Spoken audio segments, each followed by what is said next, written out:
మనం అబద్ధం ఆడి దేవుణ్ణి మనం కింతపరుస్తూ ఉన్నాము. ఆయన పిలిచిన పిలుపునకు లోబడే మనసు మనకు కావాలంట. చూడండి, నిన్ను గొప్పవారిగా, చాలా మంచి ఉన్నతమైనటువంటి వ్యక్తిగా దేవుడు నిన్ను మనందరినీ చేయాలని ఆయన ఆశిస్తూ ఉన్నారు. నీవే ఒక పెద్ద ప్రసంగకురాలుగా, నీవే పెద్ద ప్రసంగకుడిగా దేవుడు తయారు చేయాలని చూస్తూ ఉన్నారు. కానీ మానవుడు తన యొక్క లోక సంబంధమైనటువంటి ఉద్దేశాలతో నడవడాన్ని బట్టి దేవుని యొక్క ఉన్నతమైనటువంటి ఆ ఉద్దేశాలని సంపాదించుకోలేకపోతా ఉన్నాడు. కాబట్టి పిలిచిన పిలుపునకు లోబడే మనసు ప్రతి క్రైస్తవ జీవితంలో ఉండాలి. ప్రతి క్రైస్తవుడి జీవితంలో ఉన్నప్పుడు దేవుడు మన జీవితంలో కార్యాలు చేయగలరు. కానీ ఒక్కసారి పేదరికి పరిచయం అయ్యారు. ఒక్కసారి చూడండి, ఆంధ్రియ వెళ్ళి వెంటనే తన సహోదరుడైనటువంటి పేదరికి చెప్పాడు. మరి మన జీవితంలో కూడా మన సత్యాన్ని తెలుసుకోవాలి, దేవుని యొక్క వాక్యాన్ని తెలుసుకోవాలి. తెలుసుకుని మన ద్వారా ప్రభు యొక్క మహిమను మనం పొందుకుని ఆ మహిమను మన సహోదరులకి, మన బంధువులకి, మన స్నేహితులకి. చూడండి, అపోస్తుల కార్యాలు 2:38 అనుకుంటే దాంట్లో ఉంటుంది. ఏమన్నదంటే, నువ్వు ఎప్పుడైతే క్రీస్తుని తెలుసుకున్నావో, పేతురు గారు చెప్పిన విషయాలు అన్నమాట. నువ్వు క్రీస్తుని తెలుసుకున్నావో, ఎప్పుడైతే నువ్వు మారు మనసు పొందావో, ఎప్పుడైతే నువ్వు బాప్తిస్మం తీసుకున్నావో, అప్పుడు వెంటనే నీ నుండి ఒక ఆత్మ బయటకు వస్తుంది. దేవుడు నీకు పరిశుద్ధాత్మైనటువంటి వరాన్ని నీకు ఇస్తారో, నీ వల్ల అనేక కుటుంబాలు రక్షించబడతాయి. చూడండి, మన జీవితంలో మనం కూడా పేతురు లోబడినట్లుగా, పేతురు ఎప్పుడైతే దేవుని యొక్క స్వరాన్ని, దేవుని యొక్క మాటను విన్నాడో, వెంటనే విన్నాడో, మళ్ళీ లేట్ చేయలేదు ఆయన. మనకైతే నా జీవితంలో నేను ప్రభువులోకి రావడానికి చాలా సంవత్సరాలు పట్టేసింది. చాలామంది నన్ను ఆహ్వానించేవారు, చాలామంది నన్ను స్నేహితులు కూడా రమ్మనేవారు. నేను వెళ్ళేవాడిని కాదనమాట. చాలా సంవత్సరాలు పట్టేసింది. చూడు, మన జీవితంలో అనేక సంవత్సరాలు లేట్ అవ్వడాన్ని బట్టి మనం ఎక్కువ బలహీనలుగానే కనబడుతుంది.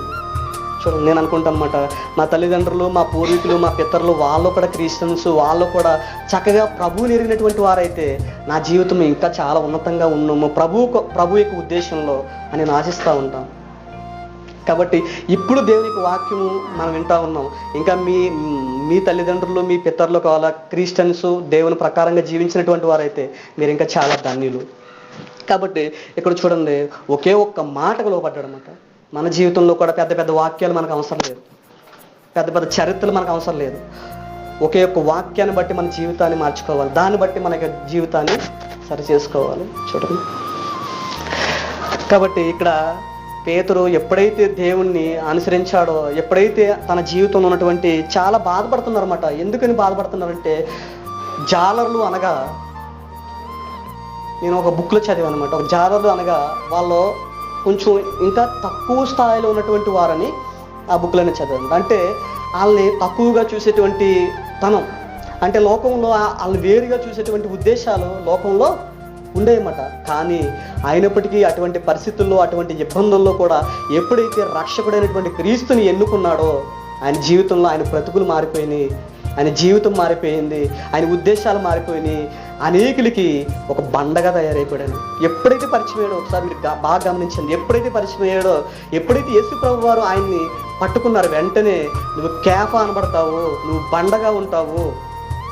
చూడండి, మరి మన జీవితంలో మరి దేవుని యొక్క మందిరానికి మనం వెళ్తా ఉన్నప్పుడు దేవుడు మనతో మాట్లాడే విషయాలు మనం తీసుకోవడానికి మనం సిద్ధపడతా ఉన్నామా? దేవుడు మనతో మాట్లాడతారు, కానీ మానవులు గ్రహించట్లేదు. మీరు వినిటి మట్టికి వింటారు కానీ గ్రహించరు. అందుకే యెషయా రాసినటువంటి 1వ అధ్యాయంలో అంటారు, ఆకాశమా ఆలకించుము, భూమి చెవి ఎగ్గము, నేను పిల్లల్ని కానీ పెద్దవారిగా చేశాను, వీళ్ళకి యోగక్షేమాలను చూశాను, వీళ్ళకి అన్నిని సహాయం చేశాను. కానీ ఇప్పుడు నన్ను ఏం చేస్తున్నారంటే విడిచిపెడుతున్నారు, నేను ఎవరో తెలియదు అంటున్నారు. చూడండి, ఆయన ఆకాశానికి చెప్పుకోవాల్సి వచ్చింది, భూమికి చెప్పుకోవాల్సి వచ్చింది, మానవుల మాట వినక.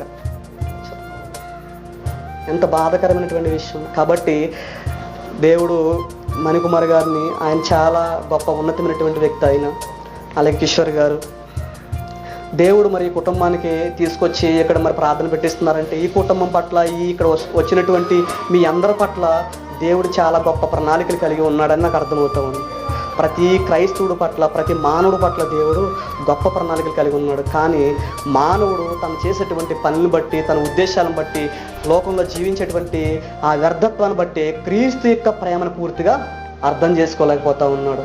దేవుడు గొప్పవాడండి, దేవుడు మంచోడండి, దేవుడు గొప్ప కార్యాలు చేసేవాడండి అని చెప్తున్నారు. కానీ ఆ గొప్ప కార్యాన్ని నీ నుండి, నా నుండి బయలుపరచబడడానికి దేవుడు చూస్తున్నారో అది మనం కూడా ఆహ్వానించుకోవట్లేదు, మనం అన్వాహించుకోవట్లేదు. మన ద్వారా దేవుడు చేయాలని చూస్తూ ఉన్నారు. కాబట్టి ఇక్కడ చూడండి, ఒకే ఒక్కసారి మన జీవితంలో కూడా దేవుడు పిలిచినప్పుడు ఆ పిలిచిన పిలుపునకు మనం లోబడాలి. చూడండి, వెంటనే లోబడ్డాడంట. తనకి ఆర్థిక పరిస్థితులు ఉన్నాయి, ఇబ్బందులు ఉన్నాయి, సమస్యలు ఉన్నాయి, ఎన్నో సమస్యలు ఉన్నాయి. కుటుంబాన్ని పోషించుకోవాలి, భార్యను పోషించుకోవాలి, వాళ్ళ అత్తను పోషించుకోవాలి, ఎన్నో సమస్యలు ఉన్నాయి. కానీ ఎన్ని సమస్యలు ఉన్నా మొదట ప్రాముఖ్యత ఎవరికి ఇచ్చారంటే దేవునికి ఇచ్చాడు. వెంటనే దేవుడు ఏం చేశారంటే, పేతురు నీవు ఇప్పుడు గురించి నువ్వు ఆలోచిస్తున్నావు, నేను ఫ్యూచర్ గురించి, నువ్వు రాబోయే దినాల్లో నువ్వు ఎలాగున్నావో నాకు సమస్తం తెలుసు పేతురు. నాకు నువ్వు సాదృశ్యంగా నీవే ఒక చిన్న క్రీస్తుగా మారిపోతావు పేతురు. కాబట్టి నీ జీవితాన్ని నేను గొప్పగా చేయబోతున్నాను.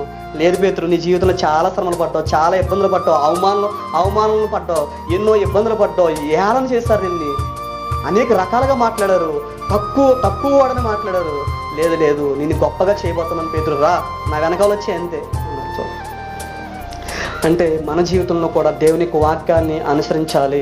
దేవుని యొక్క వాక్యాన్ని మనం దాన్ని పూర్తిగా మన జీవితంలో అనుసరించి నడవాలనేటువంటి కోరికలు ఎప్పుడైతే ఉంటాయో దేవుడు నీకు నాకు మనందరికీ సహాయం చేయడానికి ఆయన సిద్ధంగా ఉన్నారు. కాబట్టి ఒక్క వాక్యమైన మనం కదిలించాలి. ఒక్క వాక్యమైన నీ జీవితంలో, మన జీవితంలో బలంగా ఉండాలి. ఒక్క వాక్యమైన, ఈ వాక్యం నన్ను కదిలించింది, ఈ వాక్యం ద్వారా నా జీవితం మార్చబడింది, ఈ వాక్యం ద్వారా నా బ్రతుకు మార్చబడింది. ఒకే ఒక్క వాక్యము ఈ ప్రపంచానికి తీసుకెళ్ళినటువంటి వ్యక్తులు, ఆ ఒక్క వాక్యం ద్వారా ప్రపంచాన్ని మార్చినటువంటి వ్యక్తులు, భక్తులు ఎంతోమంది ఉన్నారు.